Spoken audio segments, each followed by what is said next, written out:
एक गांव रहा। वही गांव में चटपटा माई के मंदिर रहा। बहुत दूर दूर से चटपटा माई के सब दर्शन करई आवत रहिन। और जे जौन मांगत रहा चटपटा माई सब पूर करत रही। जेकरे लड़किया नाय रहत रहन लड़किया दई देत रही। जेकरे धन दौलत नाय रहत रहा, गरीबी से परेशान रहत रहा, उहो माता जी दई देत रही। कौनो चीज की कमी उकरे नाय रही जात रहा।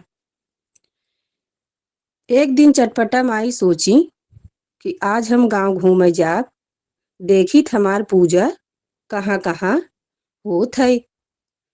बुढ़ियक रूप बनाई के लाठी लईके ठेघत की गांव में निकल पड़ी। गांव से कुछ दूर पहिले एक ठी पीपल के पेड़ रहा। तो वही पीपल के पेड़ के नीचे एक सुहागिन बैठ के रोवत रही।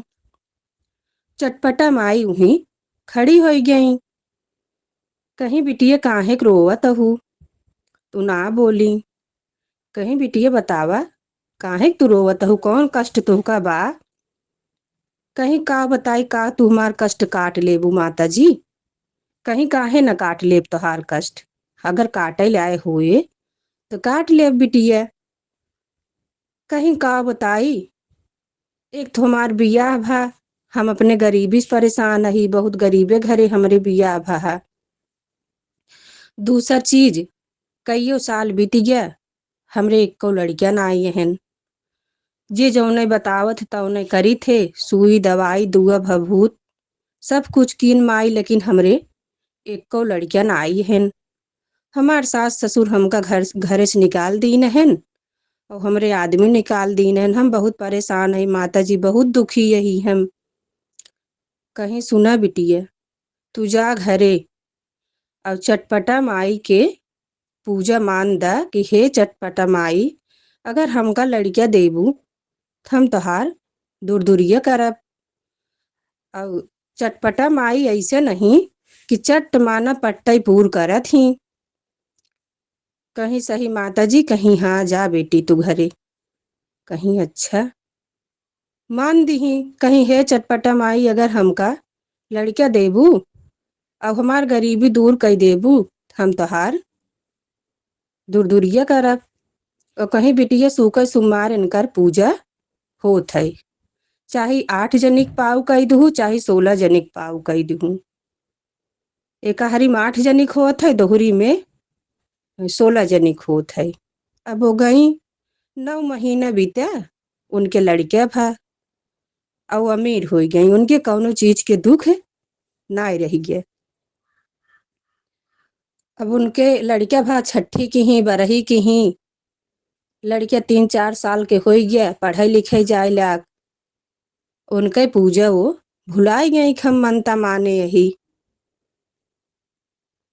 और अमीर हो गई। उनके सब कुछ हो गया, वही सुखे में वो एकदम उनकर पूजा भुलाई गई। पहले तो बहुत पूजा पाठ करत रही, बहुत मनता मानत रही, लेकिन वो इतना सुखी हो गई वो सब कुछ भूल गई माता जी के कि हम कौनो मनता माने यही केहू कृपा से हमका हमका लड़का मिले बा, हमरे भबा हम अमीर भाई, यही कौनो चीज के दुख ना आईने।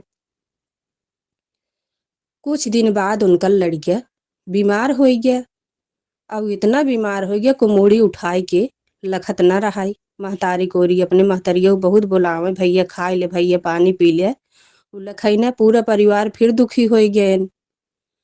कुल कराई डारी उनका लड़का ठिकान ना आए। एक दिन फिर वही गई पीपल के पेड़ के नीचे और रोवत रहा, बहुत दुखी रहा। फिर माता जी बुढ़िया के रूप बनाई के सोटी लई के ठेघत की गई। वहीं खड़ी भई। कहीं बिटिया काहे के रोवत हूँ? कहीं का बताई एक कई लड़का रहा, बहुत अंता मनता माने के बाद भा रहा, लेकिन लड़का हमार बहुत बीमार बा, बहुत सुई दवाई करावत ही, बहुत दुगा भभूत, लेकिन ठिकात ना आई हन। कहीं बिटिया कौनो पूजा पाठ त ना माने रहू, कौनो मंतत ना माने रहू, कहीं नाही। तू कहीं कि हमका लागत बा तू चटपटा माई चाहे अवसान माई दुरदुरिया माने होबू।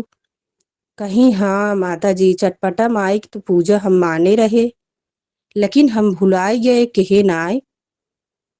कहीं जा चटपटा माई के तुरंत जे 8 सुहागिन चाहे 16 सुहागिन बुलाए के उनकर पूजा करा तोहार लड़के तुरंत ठीक हो जाए। उनकर चट पूजा करबू पट्टे तोहार लड़के ठीक होए। गई 8 सुहागिन बुलाए के चटपटा माई की पूजा की ही उनका लड़का फिर ठीक हो गया और फिर अमीर हो गई हो। उनकर पहले जैसे दिन फिर हो गया। चटपटा माई से माफी मांगी, हे माई इस गलती अब कभो न करब। हे माई जैसे हमार दिल लौटाऊ वैसे सबके दिल लौटाऊ। बोला चटपटा मैया की जय।